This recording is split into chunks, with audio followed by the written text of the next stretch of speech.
जय श्री कृष्ण मित्रों, राधे राधे, हर हर महादेव। स्वागत है आप सभी का पुनः आपके अपने YouTube चैनल ज्ञान बूस्ट पर। मित्रों, त्रिया चरित्र की एक ज्ञानवर्धक कहानी आज मैं आपको सुनाने जा रहा हूँ। उम्मीद करता हूँ कि यह कहानी आपको बहुत पसंद आएगी। आपसे निवेदन है कि कहानी को पूरा अवश्य सुने, क्योंकि मित्रों ये कहानी आपको बहुत अच्छी जानकारी और सीख दे करके जाएगी। कहते हैं कुटिल स्त्रियों के चरित्र को ब्रह्मा भी नहीं समझ पाए, मनुष्य की तो बात ही क्या है। तो आइए मित्रों समझते हैं इस कहानी के माध्यम से। एक बार एक सन्यासी तीर्थयात्रा के लिए जा रहे थे। चलते चलते रास्ते में ही शाम हो गई और फिर उन्होंने एक सराय की तरफ जाकर देखा। एक बुनकर अपनी स्त्री के साथ कहीं जा रहा था। सन्यासी ने उस आदमी से कहा, भाई मैं एक यात्री हूँ, आगे मुझे बहुत दूर जाना था, पर रात्रि हो जाने के कारण मैं अब आगे नहीं जा सकता। आज की रात आप मुझे अपने घर में ही गुजार लेने दो, सुबह मैं यहाँ से चला जाऊंगा। सन्यासी के इस प्रकार निवेदन करने पर बुनकर ने सोचा, चलो कोई बात नहीं, शाम के समय आप मेरे द्वार पर आए हो, आप मेरे अतिथि हो और अतिथि की सेवा भगवान की सेवा कहलाती है। उसने अपनी स्त्री से कहा, प्रिया आज की रात ये सन्यासी हमारा अतिथि है, तुम इसे लेकर घर लौट जाओ और इसके भोजन पानी और लेटने बैठने की व्यवस्था करना। तब तक मैं दूसरे गांव से मदिरा पीकर अभी आता हूँ। इतना कहकर वो व्यक्ति चला गया। इधर उसकी पत्नी सन्यासी को लेकर घर लौट आई और मन ही मन बहुत खुश होने लगी, क्योंकि वो स्त्री चरित्रहीन थी। उसने सोचा कि मैं जल्दी जल्दी सन्यासी के भोजन पानी और सोने की व्यवस्था करके अपने प्रेमी से मिलने जाऊंगी। और सच कहा है कि जिस दिन आकाश बरसाओ बादलों से घिरा हो, गहरा अंधेरा छाया हो, अंधेरे के कारण गली में आवागमन ना हो और पति प्रदेश गया हो, तो स्त्रियों के मन व्याभिचार का हो जाता है।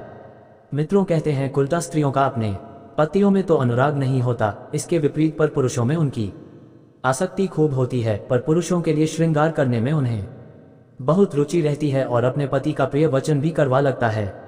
ऐसी स्त्रियां जिनका मन दूसरे पुरुषों में रमता है, वे अपने कुल का विनाश भी देख सकती हैं, लोक निंदा भी सह सकती है, बंधन में भी पड़ सकती है और किसी के प्राण भी चले जाए तो भी वे भी हंसकर स्वीकार कर लेती है। मित्रों, पति के जाते ही उस दूषित चरित्र स्त्री ने सन्यासी को भोजन कराकर और उसका बिस्तर करके उनसे कहा, सन्यासी जी मैं थोड़ी देर के लिए अपनी सहेली के घर जा रही हूँ, उससे मिलकर मैं अभी लौट आऊंगी, तब तक आप घर में आराम से विश्राम करें। इतना कहकर वो श्रृंगार आदि करने के बाद अपने मित्र से मिलने चल दी। जैसे ही वह घर से निकलकर चली, सहयोग से उसका पति उसे सामने से आता हुआ दिखाई दिया। पति को देखकर वह डर के मारे एकदम पीछे लौटकर भागी और जल्दी जल्दी अपने श्रृंगार को बिगाड़कर पहले की तरह बनकर घर में आकर बैठ गई। उसका पति नशे में धुत था, लेकिन फिर भी उसने समझ लिया कि उसकी स्त्री उसे देखकर लौटकर क्यों भागी, और थोड़ी देर पहले तो वो उसे साधारण वेशभूषा में छोड़ गया था, पर इतनी जल्दी ये श्रृंगार करके आभूषण पहनकर कहाँ जा रही थी, वो उसकी कुटिल मंशा को समझ गया था, क्योंकि उसकी शिकायतें वो लोगों के मुख से पहले भी सुनता आ रहा था। उसने घर में घुसते ही क्रोध भरी नजरों से उसे देखते हुए उससे पूछा, हे दुष्टा, तू इस समय कहाँ गई थी? पत्नी कहने लगी, कैसी बात करते हो, मैं भला कहाँ जाऊंगी, लगता है शराब के नशे में तुम्हारी आंखों को धोखा हो गया है। पति बोला, हे कुल कलंकिनी, तुम्हारे लोकापवाद को मैं बहुत दिनों से सुनता आ रहा हूँ और आज मैंने तुझे अपनी आंखों से जाते हुए देख लिया। अब मुझे पूरा विश्वास हो गया है कि तू मेरी आंखों में धूल झोंक कर किसी और से मिलने जाती है। आज मैं तेरा अच्छा इलाज करूंगा। मित्रों, इतना कहकर उस बुनकर ने अपनी स्त्री को खूब डंडों से पीटा और उसे घर के एक खंभे से बांधकर खड़ा कर दिया। शराब के नशे में धुत होने के कारण वो भी जाकर सो गया। इधर एक औरत उसकी सहेली थी। जब उसने उसके पति को शराब के नशे में सोते हुए देखा तो मौका पाकर वह अपनी सहेली से मिलने गई और बोली, है सखी देवदत्त, तुम्हारा मित्र तुम्हारी प्रतीक्षा कर रहा है, तुम शीघ्र ही उसके पास जाओ, वो बहुत गुस्से में है। दुष्टा स्त्री कहने लगी, सहेली, बात तो तुम्हारी ठीक है, पर मैं इस समय कठिन बंधन में जकड़ी हुई हूँ, मैं वहां कैसे जा सकती हूँ? और दूसरी और मेरा पापी पति पास में ही पड़ा है, अब तू ही बता मैं क्या करूं? उसकी सहेली कहने लगी, तू चिंता मत कर, तेरा पति शराब के नशे में धुत है, ये सुबह से पहले नहीं जगेगा। मैं एक काम करती हूँ, तेरा बंधन खोलकर तेरी जगह मैं बंद कर खड़ी हो जाती हूँ, तू अपने मित्र से मिलकर शीघ्र मेरा बंधन आकर खोल देना। अपनी सहेली की बात उसे अच्छी तरह समझ में आ गई थी। उसने वैसा ही किया। उसने अपनी सहेली को अपने स्थान पर बांध कर खड़ा कर दिया और खुद अपने मित्र के पास चली गई। इधर क्या हुआ कि उसका शराबी पति नींद से जाग ही रहा था। नशा कम हो जाने के कारण उसका गुस्सा भी कम हो चुका था। बुनकर कहने लगा, देख आज के बाद तू बाहर जाना छोड़ देगी और मुझसे कठोर वचन बोलना भी छोड़ देगी तो मैं आज तेरा बंधन खोल सकता हूँ। विस्मयादिबोधक चिन्ह। पर उस बेचारे को क्या मालूम था कि जिसकी वो बंधन खोलने की बात कर रहा है वो मेरी स्त्री नहीं बल्कि उसकी सहेली है।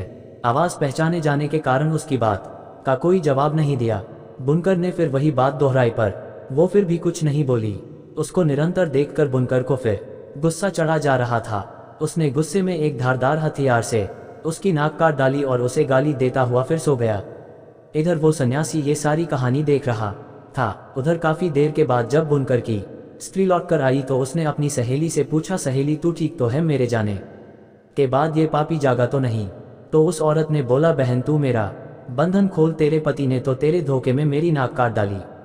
बुनकर की स्त्री ने अपनी सहेली का बंधन खोला और उसे उसके घर भेज दिया।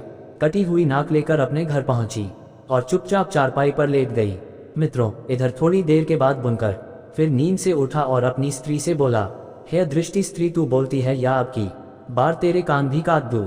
बुनकर की स्त्री जोर से चीखती हुई बोली, अरे मूर्ख, तुझ पे तो धिक्कार है, मुझ जैसी सती का नाक काटने वाला और मुझे बदनाम करने वाला इस दुनिया में भला कौन हो सकता है? और स्वांग रचती हुई बुनकर की स्त्री कहने लगी, हे देवताओं, यदि आप देख रहे हो, हे सूर्य, चंद्रमा, अग्नि, कुबेर, वरुण, इंद्र, धरती, आकाश, पाताल और धर्म, यदि तुम्हारी नजरों में मैं पवित्र हूँ, मैंने मन से भी दूसरे पुरुष की इच्छा ना की है, तो देव मेरी नाक को पहले की तरह फिर से सुंदर बना दो। यदि मेरे मन में पर पुरुष का झूठा भी चिंतन हो तो आप मुझे जलाकर भस्म कर दो।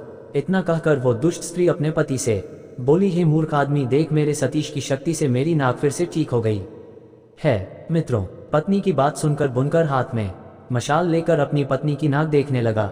उसने देखा कि पत्नी की नाक पहले की तरह ज्यों की त्यों है और जमीन पर देखा तो बहुत सारा रक्त पड़ा था। वो एकदम से भयभीत हो उठा। डर के मारे उसने अपनी पत्नी का बंधन खोल दिया और उसे चारपाई पर बैठाकर और उससे क्षमा मांगने लगा। वो इसे चमत्कार समझकर वो अपनी स्त्री को देवी की बात समझने लगा, परंतु इस रहस्य की बात तो वो सन्यासी भली भांति समझ रहा था जो उस रात बुनकर के घर में रुका हुआ था। वो सन्यासी पूरी रात जागकर उनका यही तमाशा देखता रहा और सोचने लगा, धन्य है तिरिया चरित्र की लीला। दुष्ट स्त्रियां हंसते हुए पुरुष के साथ समय देखकर हंसती है, रोने वाले के साथ रोती है तथा जो उन्हें पसंद नहीं है उसके साथ मीठी मीठी बातें करके उसे बस में रखती हैं। ऐसी स्त्रियों की बातों में अमृत और मन में हलाहल विष भरा होता है। कहते हैं काम पुरुषार्थ किसी अल्पसुख के लिए थक जाता है, भौरों की तरह कमल का रस लेते हैं और बाद में अपने हाथों से अपनी छाती और माथा कूटते हैं। ये सब सोचते सोचते सन्यासी की रात बड़ी मुश्किल से कट पाई। उधर दुष्ट स्त्रियां की सहेली ने सोचा कि रात तो कट गई, अब मैं अपने पति को क्या जवाब दूंगी, कौन सा यत्न करूं कि इस भेद को उजागर न होने दूं। वो ये सब सोच ही रही थी कि इतने में उसका पति जो काम की तलाश में राजा के महलों में गया था, सुबह सुबह ही वो लौटकर आया और लोगों की हजामत बनाने के लिए अपनी पत्नी से अपने हजामत बनाने वाले औजारों की पेटी मांगने लगा। परंतु उस औरत ने क्या किया, वो अपने भेद को छुपाने के लिए पहले से तैयार बैठी थी। उसने पेटी में से एक छुरा निकालकर नाई की ओर फेंक दिया। नाई ने देखा कि इसने पेटी की जगह एक छुरा मुझे दिया है, वो भी फेंक कर। तो उसने वो छोड़ा अपनी पत्नी की और गुस्से से फेंकते हुए बोला, ये छुरा पेटी में रखकर पूरी पेटी ही मुझे दो। नाई ने जैसे ही छुरा अपनी पत्नी की ओर फेंका, फिर उसकी पत्नी का मौका लग गया। वो अपनी नाक पकड़कर चिल्लाते हुई घर से बाहर आकर चीखने लगी, कहने लगी, अरे देखो मेरे पति ने मेरी नाक काट डाली, मुझे बचाओ। इस दुष्ट ने मुझ जैसी संतवंशी नारी की नाक काट कर मुझे कलंकित कर दिया। मित्रों, अब क्या था, स्त्री के रोने चिल्लाने की आवाज सुनकर राजा के सिपाही आए और नाई को पीटते हुए राजा के दरबार में ले गए और बताया कि महाराज, इस नाई ने बिना कसूर अपनी स्त्री की नाक काट दी, इसे कठोर दंड दिया जाए। राजा ने नाई से पूछा, हे नाई, तुम्हारी स्त्री ने क्या अपराध किया था जो तुमने उसकी नाक काट दी? क्या वह पर पुरुष को चाहती थी? क्या वो किसी परदेशी के साथ बातचीत कर रही थी? क्या इसने कोई चोरी की है? साफ साफ बताओ। राजा के पूछने पर नाई डर के मारे कुछ नहीं बोला। नाई की चुप्पी को देखकर राजा ने समझ लिया कि नाई ने बिना अपराध पत्नी की नाक काटी है, क्योंकि कहते हैं पाप कर्म करने वाला मनुष्य अपने कर्म से डर जाता है, उसके चेहरे का रंग और आवाज बदल जाती है, वो नजर मिलाकर बात नहीं कर सकता, उसका तेज काम नहीं करता। याद रखना मित्रों, जिसके मुंह का रंग फीका पड़ गया हो, मस्तक पर पसीना आता हो, जिसके चलने पर पैर लड़खड़ाते हो, जो घबराई हुई आवाज में बोलता हो, जो नजर झुकाकर बात करता हो, ये दोषी होने के लक्षण होते हैं। राजा ने नाई को सूली पर चढ़ाने का आदेश दे दिया। राजा के सिपाही बेचारे निर्दोष नाई को सूली पर चढ़ाने के लिए ले जाने लगे। उधर उसी सन्यासी ने देखा कि आज एक बेकसूर नाई स्त्री के झूठे आरोपों के कारण मारा जा रहा है, तो वो अपने आप को रोक नहीं पाया। वो एकदम से भागता हुआ राजा के दरबार में पहुंचा और बोला, हे महाराज, अन्याय हो रहा है। ये गरीब नाई बिल्कुल निर्दोष है। इसकी स्त्री ने त्रिया जाल रचकर इसे फंसाया है। और सन्यासी ने बुनकर के घर की रात वाली घटना पूरी राजा को सुना दी। राजा ने सन्यासी की बात सुनकर तुरंत बुनकर को बुलाया और नाक काटने वाली बात पूछी, तो बुनकर ने भी बताया कि रात में उसने अपनी स्त्री को समझकर धोखे से शायद इसी स्त्री की नाक काट दी है। राजा ने नाई को तो छोड़ दिया, बुनकर और बुनकर की स्त्री के नाक कान कटवाने का आदेश जारी कर दिया, क्योंकि कहते हैं ब्राह्मण, बालक, स्त्री, तपस्वी और रोगी ये पांचों दोष के योग्य नहीं होते हैं। इसलिए राजा ने उन दोनों औरतों के नाक कान काटकर उन्हें छोड़ दिया। सन्यासी भी अपने मठ को वापस लौट गया। सोचने लगा, किसी निर्दोष की जान बचा देना भी किसी तीरथ से कम नहीं है।